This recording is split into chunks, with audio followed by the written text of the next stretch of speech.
Alright guys, it's Stephen here on BlueMoonRisingTV and we've just watched Manchester City beat Borussia Dortmund in the International Champions Cup. Yes, it was only on penalties, but it was still a very good game and lots was learned from it. And I enjoyed it, I'll be honest. I enjoyed all the little subplots, all the little mini stories that developed from the game. And there was plenty to talk about, so that's what we're going to do. And I want to start initially with the style that we played in. It's hard to learn Guardiola's style of play. I think we'd all agreed that his game requires nuance, intelligence and understanding and a commitment, and that's what we saw. It's still raw, the way they're trying to kind of assert themselves into the game. That's still kind of up for development, but they are getting there. We saw all the team press a lot. We even saw Yaya Toure press a lot. We saw a lot of it in the first half from Zinchenko and Kelechi, who were at the front pressing as a team. Fernandinho, Delph, they were all snapping at heels, and we saw the defenders trying to read the game really well. Then later on, Angelino came on and did a good job of that. But the most encouraging thing for me was the playing out from the back. We saw Adebayo, Denaya, Maffeo, all these players, Otamendi, attempting to play the right way, i.e. building it comfortably from the back, passing it out, none of the long balls, and that's what led to the goal in general. Our composure in midfield was excellent. It was a great work from Angelino. He found Alex Garcia, beautiful first time ball to David Silva, and he left the rest then for Aguero with an easy tap-in.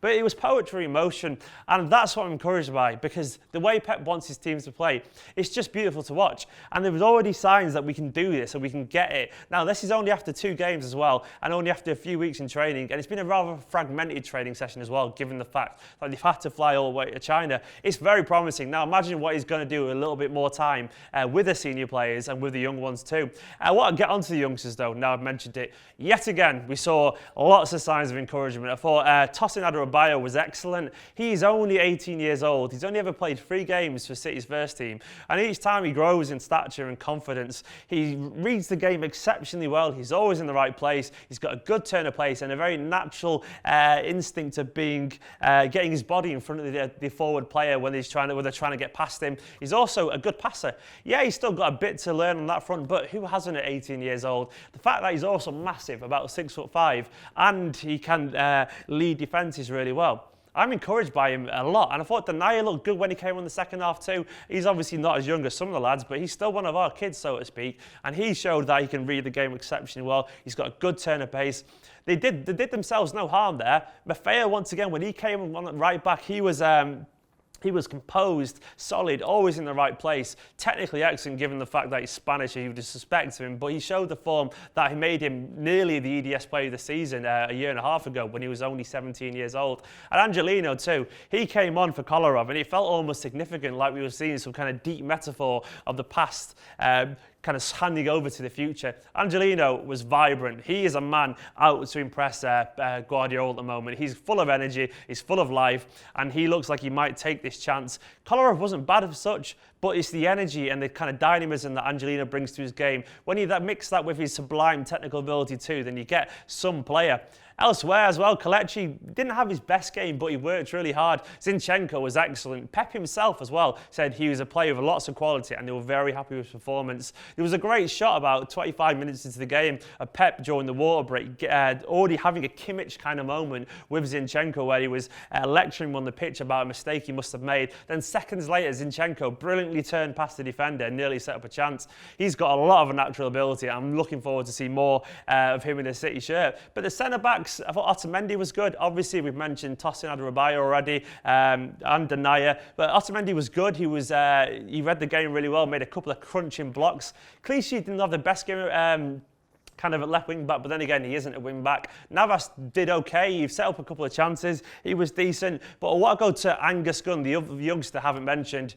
He was the hero. Angus Gunn, and Raheem Sterling will be biting him in pipes for a while because Raheem Sterling missed the penalty. Then Angus Gunn came to the rescue and bailed his team out. But Gunn had his moment in the limelight, and he was excellent. He's a keeper that's excelled for under 21s once again. I've seen plenty of him for the EDS and the under 18s, and each time I've seen a huge keeper who's got great feet, better than Caballero and heart with the ball at his feet, and obviously that's a prerequisite for any Guardiola keeper.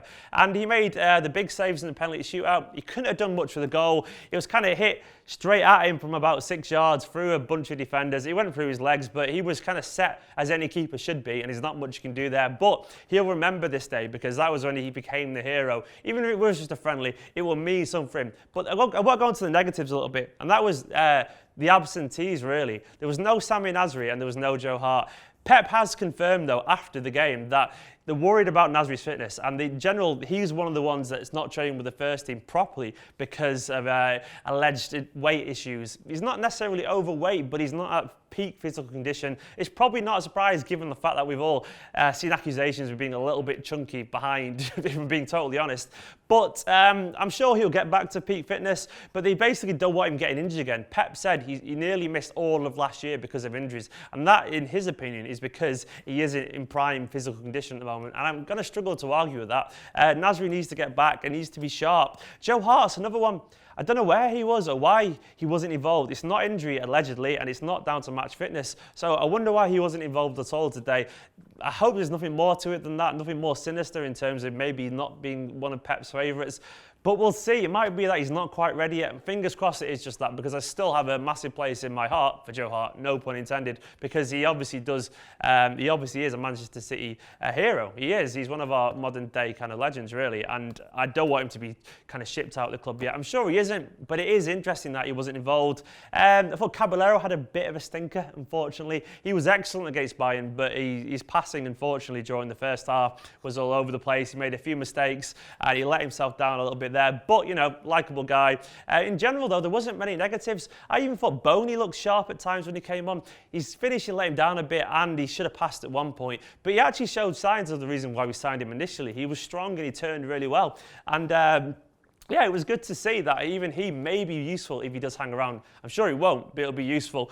But yeah, what else? But that's about it, really, Blues. There was a few quotes as well from Guardiola. Guardiola said, by the way, that we've got one more friendly, and it's going to be against the Scottish team. That's obviously including the Arsenal friendly too. So we've got another game being rearranged because of the game that was cancelled against United. It's no surprise. They need these games to really implement the ideas, to get fitness up. And I'm behind that. I can't wait. Hopefully, it'll be at the CFA. And hopefully some of us will be able to go there. It might be behind closed doors, but we'll see. But there was loads of talking points, please. Get in the comments below. What have I missed? There's bound to be something. There's obviously Adebayo, Maffeo, Angelino, Alex Garcia. He was excellent as well. He played the ball through for the goal. It was a great game. I enjoyed it a lot. Get in the comments below, Blues. Drop a like on the video, subscribe, and we'll see you soon.